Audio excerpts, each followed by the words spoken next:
This is very on brand for you, your first stash, but why don't you tell us who it is? Yeah, my first stash is not like, oh, here's a deep sleeper you haven't heard of. Mhm. It's here's a player that has already shown us that they're pretty decent, and maybe they can be even better in a better situation. That's Demario Douglas.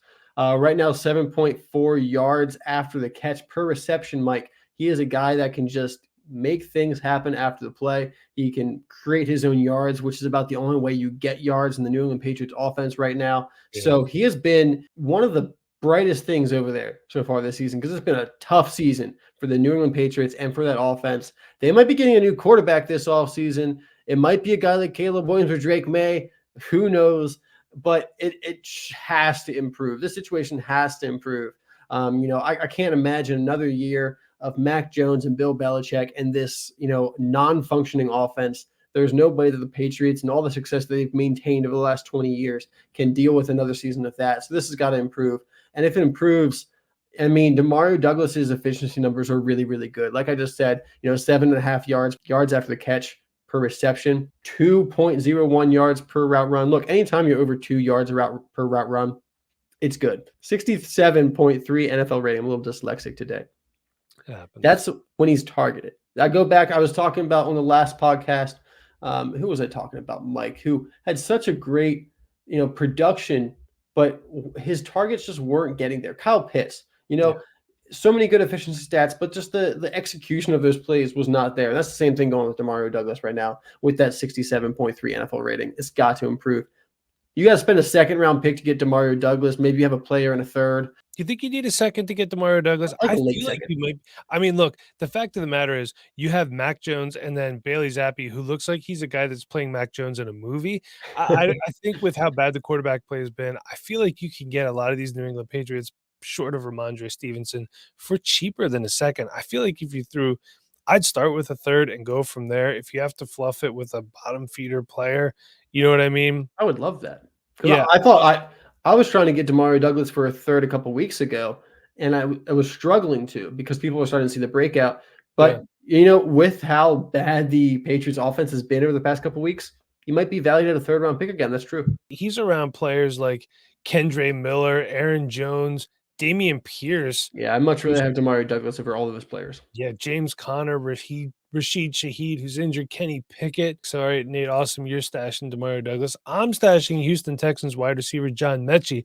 I must be like a closeted Texans fan or something like that. I love all their guys in the offense, but we had a lot of expectations for him coming into the season. He has not met them.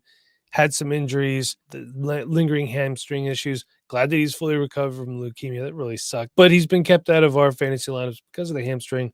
Robert Woods, he's under a contract at 24, but Houston could save $5 million by releasing him. It's always possible.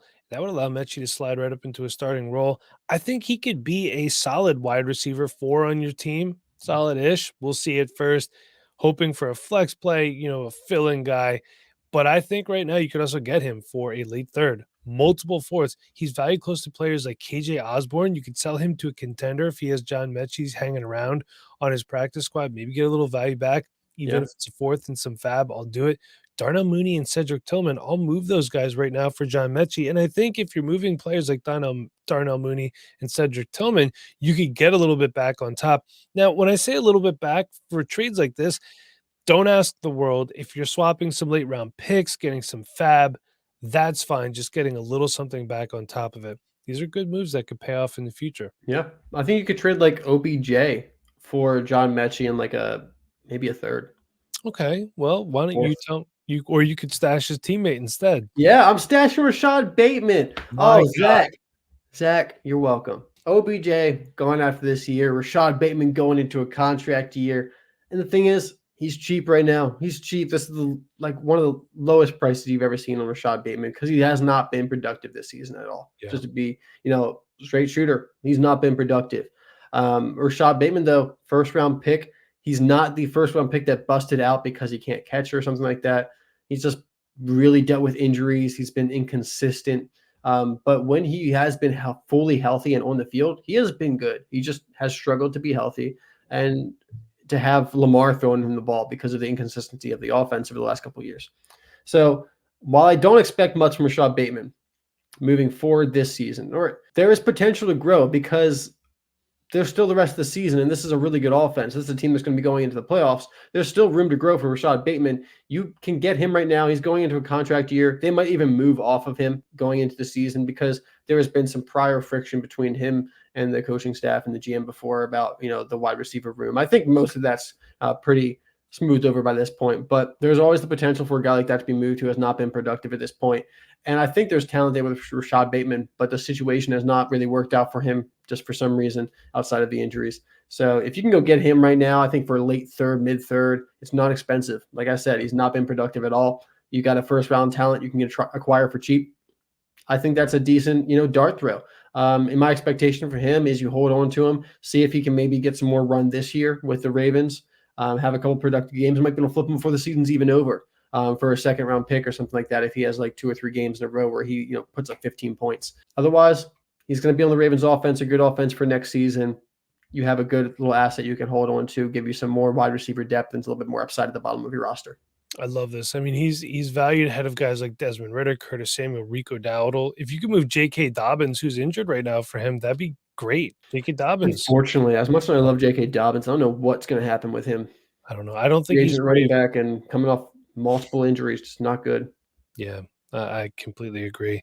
I love the dude and everything. Love what he brings to the table. But if he's hurt, it's not going to do any good for you. And now you get to hear me tell you why I am stashing New Orleans Saints wide receiver A.T. Perry. Ooh. Get him now. He'll be seeing an uptick due to New Orleans wide receivers injuries. He's got a whole week to prepare. I liked him pre-draft. I like his frame. Good spot during the draft.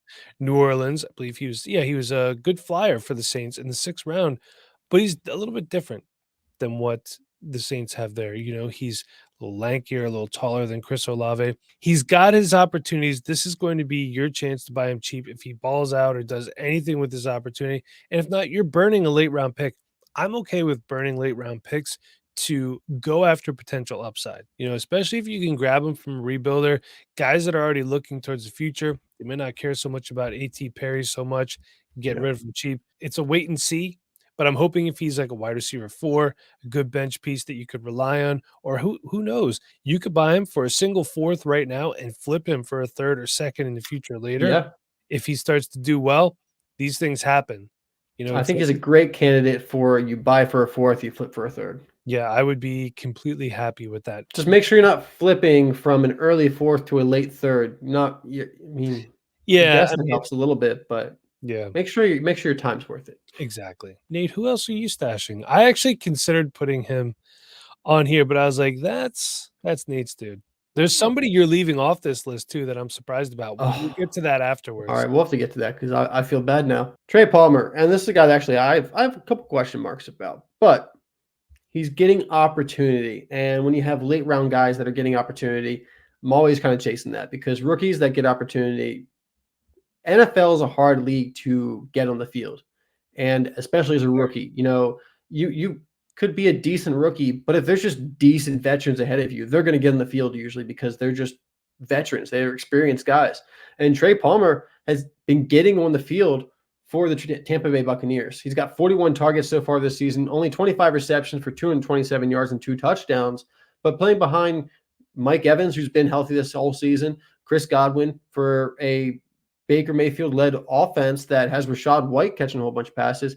That's not really too bad. He started pretty strong. He's faded a little bit since. He hasn't really done so well over the past 4 games or so, but he's still out there getting opportunities. He had that production he showed in the beginning of the season. I'm chasing after a guy like Trey Palmer, who I think I can get for a 4th round pick, 4th plus maybe, just a little throw in on top of that. Because next year, Mike Evans is gone. He's a free agent this offseason. So I don't expect the Buccaneers to retain him. And if they do, I'm not losing too much because I'm only putting a 4th a little bit more into Trey Palmer as a flyer. So, what he's done so far this season, he's a fast player. He can get down the field. He's made some nice catches so far this season. I know it's a little bit of a highlight reel thing, but hey, when you show me that you can make some catches outside of your frame, extending, and getting through contact, that's something I'm going to take, note of. Trey Palmer, he's doing a couple different things for the Buccaneers right now in that wide receiver 3-4 role. So I like to maybe take a flyer on him moving into the next season. Nate, I really like this one too because Mike Evans gone after this year, like you said. It's also important to know Chris Godwin is gone after 2024. Technically, he's under contract after that, but they're all void years. So I'm not saying he's going to be the next Mike Evans or the next Chris Godwin, but we see a path to opportunity. And you're right. When late round guys start to get targets behind Mike Evans, Chris Godwin, and Kate Otten, who's been getting a lot of run Yeah. too. So the fact that he's getting factored in, I like this a lot. I think that's great. If you could get him for a fourth, I'm down completely. Can he be the next Scotty Miller? I mean, well, you could have traded Scotty Miller at one point for maybe a late second. But unfortunately, you can't get my guy for a fourth, Nate. You got to No, pay you can't. for Buffalo Bills wide receiver Khalil Shakir. Ladies and gentlemen, your starting slot wide receiver. Stephon Yep. Diggs might be gone. I mentioned before that I do like Gabe Davis as well.